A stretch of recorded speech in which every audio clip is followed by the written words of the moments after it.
Kalau Wabi Akmal ingat, saya daripada sebelum masuk di kerajaan pun, I have difficulty dengan pendapatan isi rumah kasar.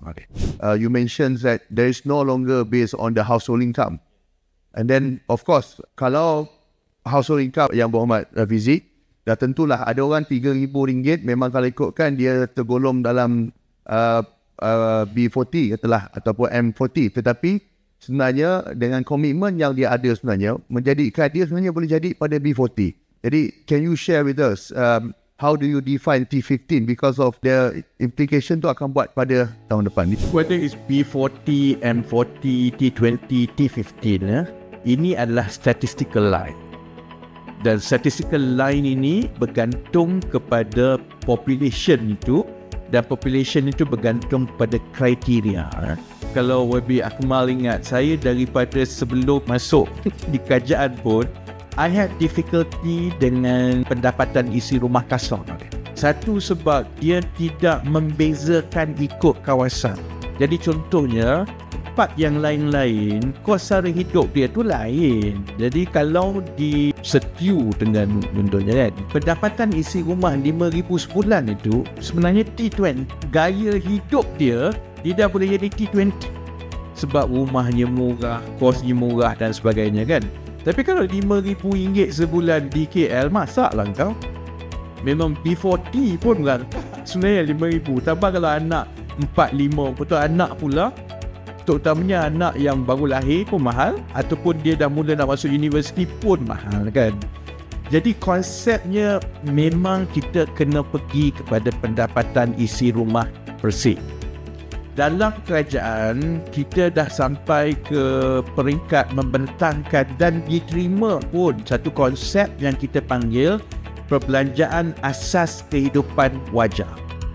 Mengikut daerah-daerah di seluruh Malaysia, kita ada kos berapa perbelanjaan asas untuk hidup wajar mengikut saiz isi rumah dan juga lokasi. Jadi mungkin kalau di Kota Baru harga perbelanjaan asas dia begini, kalau di Bandar Melaka lain dan sebagainya kan. Dia drag sedikit itu kerana pandangan yang berbeza mengenai penyasaran subsidi. Penyasaran subsidi RON 95 ini sesuatu yang kontroversial. Ramai orang tak setuju. Jadi sebab itu walaupun semua ni dah dibincangkan daripada tahun lepas, untuk kita dapat keputusan tu lambat. Jadi akhirnya dia telah dibuat keputusan. Akhirnya kabinet menerima bahawa yalah, walau macam mana kena maki pun, this has to be done because otherwise kita ada masalah. Schools, hospital dan sebagainya, it cannot happen anymore kan. Jadi bila kita dah dapat keputusan itu, sekarang ni MOF dengan Kementerian Ekonomi, we are refinalizing untuk dibentangkan balik kepada kabinet apakah kriteria ada. Dan kita kena tengok kepada the numbers.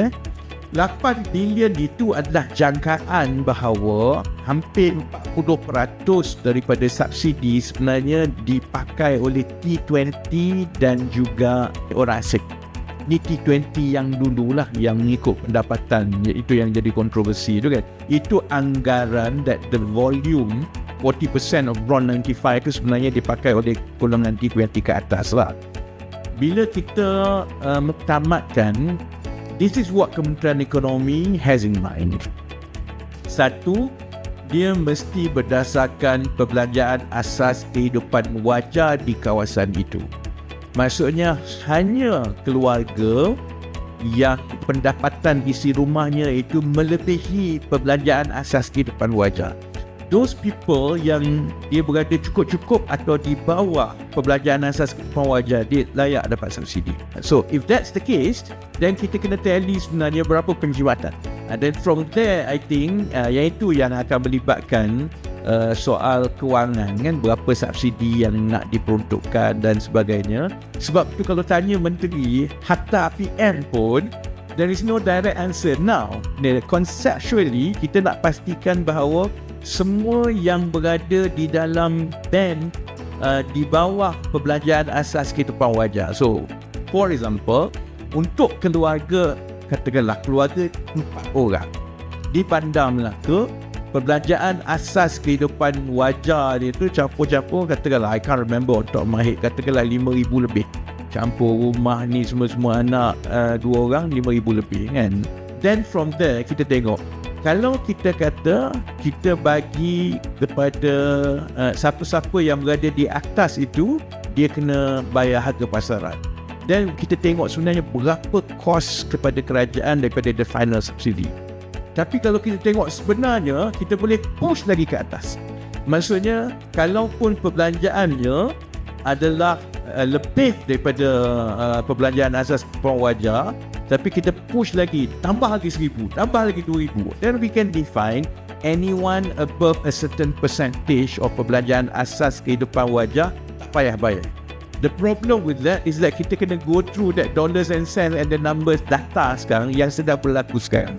And I think once we do that, the whole objective ialah supaya more or less 15-10% of the top in the society yang setelah ditolak komitmen lokasi semua, so kita apply that T15 itu kepada sampel ataupun population yang memang kita dah ambil kira segala perbelanjaan dan sebagainya, and at the very minimum dia mesti mencukupi untuk kehidupan wajar lah kan. So I think let's go through that process, baru kemudian kerajaan akan umumkan lah what exactly. Tapi dia tak macam sebelum ni lah, T20 M40 tu tak ada kan. Dan saya harap saudara-saudari juga tahu the data process tu is humongous. Dia tak pernah dibuat dalam sejarah negara kita yang kita nak kena tentukan keadaan sosioekonomi setiap isi rumah seluruh Malaysia. We never do that. Kalau kita buat STR ke sebelum ni kan, dia sebenarnya hanya pendapatan individu, ikut dia saja. Kita tak ambil kira sangat lah, anak, tanggungan dan sebagainya kan. So, I mean, give us some time to go through that. Tapi I can assure that it's not going to be pendapatan isi rumah kasar. Dia akan mengambil kira anak, lokasi, tanggungan, rumah, semualah, kenderaan dan sebagainya.